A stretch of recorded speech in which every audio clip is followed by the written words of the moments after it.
I'm going to talk about religion, but it's a broad and very delicate subject, so I have to limit myself. And therefore, I will limit myself to only talk about the links between religion and sexuality. No, this is a very serious talk. So I will talk of what I remember as the most wonderful. It's when the young couple whisper, "Tonight, we are going to make a baby." My talk will be about the impact of religions on the number of babies per woman. This is indeed important because everyone understands that there is some sort of limit on how many people we can be on this planet. And there are some people who say that the world population is growing like this, 3 billion in 1960, 7 billion just last year, and it will continue to grow because there are religions that stops women from having few babies, and it may continue like this. To what extent are these people right? When I was born, there was less than 1 billion children in the world, and today, 2000, there's almost 2 billion. What has happened since? And what do the experts predict will happen with the number of children during this century? This is a quiz. What do you think? Do you think it will decrease to 1 billion?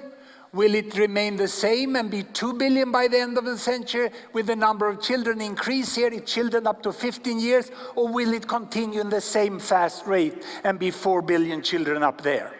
I will tell you by the end of my speech, but now what does religion have to do with it? When you want to classify religion, it's more difficult than you think. You go to Wikipedia and the first map you find is this.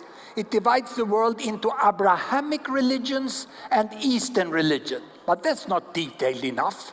So we went on and we looked in Wikipedia, we found this map. But that subdivide Christianity, Islam, and Buddhism into many subgroups, so it was too detailed. Therefore, at Gapminder, we made our own map, and it looks like this. It is each country is a bubble.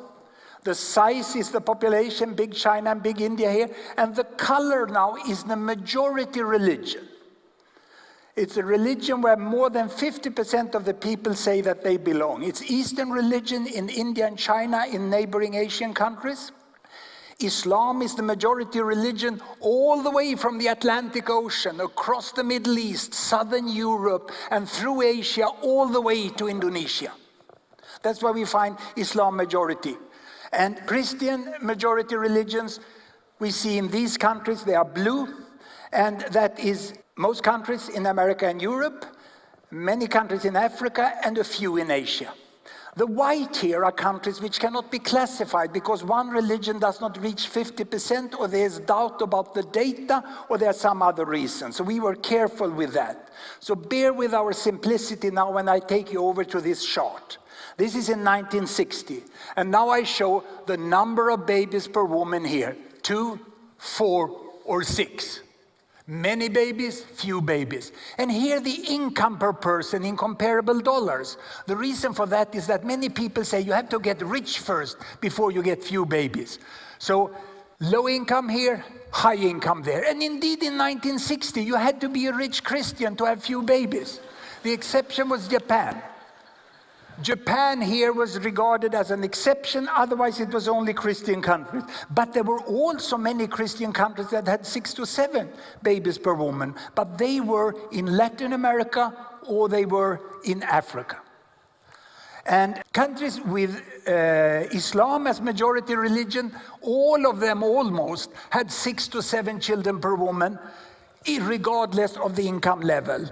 And all the Eastern religions except Japan had the same level. Now let's see what has happened in the world. I start the world, and here we go. 1962, can you see they're getting a little richer, but the number of babies per woman is falling. Look at China, they're falling fairly fast. And all the Muslim majority countries across the income are coming down, as do the Christian majority countries in the middle income range. And when we enter into this century, you find more than half the mankind down here. And by 2010, we are actually 80% of humans who live in countries with about 2 children per woman. It's a quite amazing development which have happened.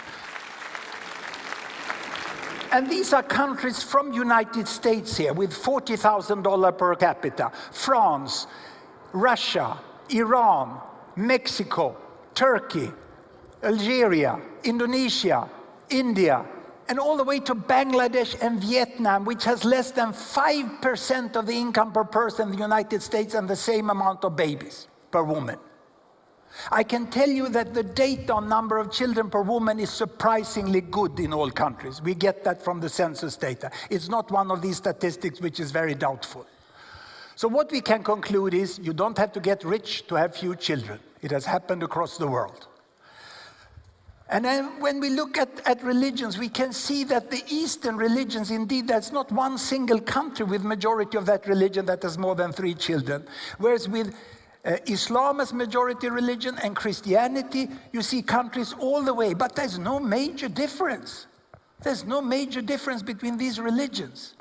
There is a difference with income. The countries which has many babies per woman here, they have quite low income. Most of them are in sub-Saharan Africa, but there are also countries here like Guatemala, like Papua New Guinea, like Yemen and Afghanistan. Many think that Afghanistan here and Congo, which have suffered severe conflicts, that they don't have fast population growth. It's the other way around. In the world today, it's the countries that have the highest mortality rates that have the fastest population growth, because the death of a child is compensated by 1 more child. These countries have 6 children per woman. They have a sad death rate of 1 to 2 children per woman, but 30 years from now, Afghanistan will go from 30 million to 60 million. Congo will go from 60 to 120. That's where we have the fast population growth. And many think that, oh, these countries, they are stagnant, but they are not. Let me compare Senegal, Muslim-dominated country, with a Christian-dominated country, Ghana. I take them backwards here to their independence when they were up here in the beginning of the 1960s. Just look what they have done. It's an amazing improvement. From 7 children per woman, they've gone all the way down to between 4 and 5. It's a tremendous improvement. So what does it take? Well, we know quite well what is needed in these countries. You need to have children to survive. You need to get out of the deepest poverty, so children are not of importance for work in the family. You need to have access to some family planning, and you need the 4th factor, which perhaps is the most important factor. But let me illustrate that 4th factor by looking at Qatar. Here we have Qatar today, and there we have Bangladesh today. If I take these countries back to the years of their independence, which is almost the same years, 71, 72, it's a quite amazing development which have happened. Look at Bangladesh and Qatar. With so different incomes, it's almost the same drop in number of babies per woman. And what is the reason in Qatar?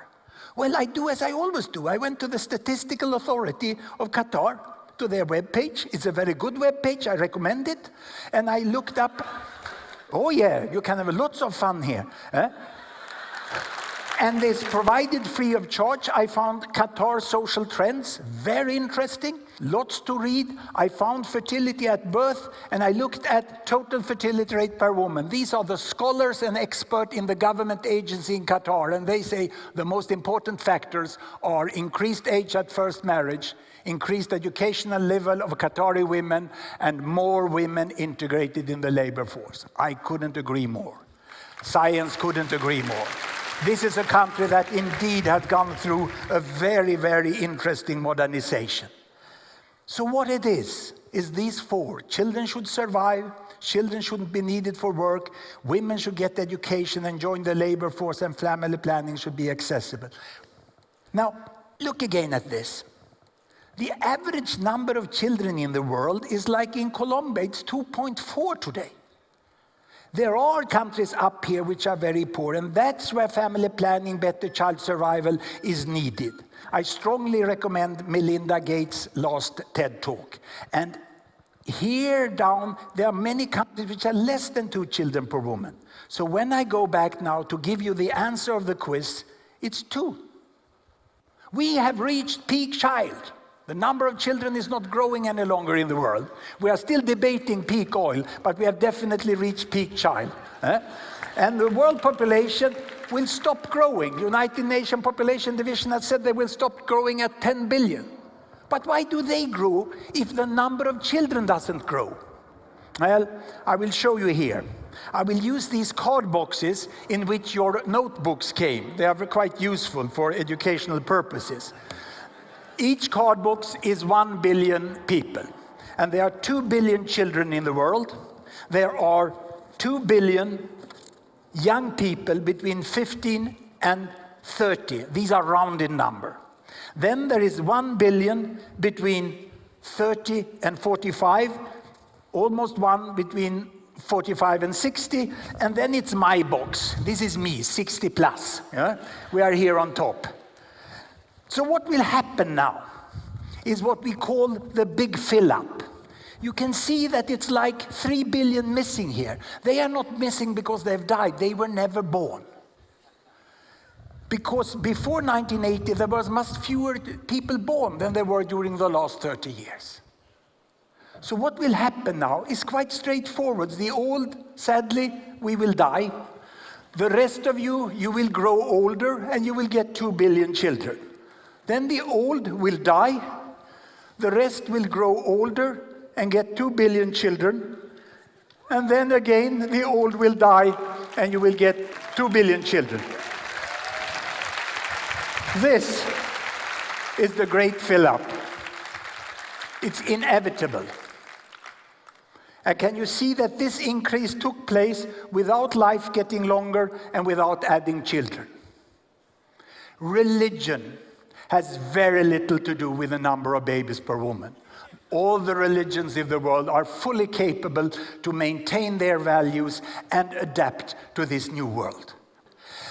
And we will be just 10 billion in this world. If the poorest people get out of poverty, their children survive, they get access to family planning. That is needed. But it's inevitable that we will be 2 to 3 billion more. So when you discuss and when you plan for the resources and the energy needed for the future, for human beings on this planet, you have to plan for 10 billions. Thank you very much.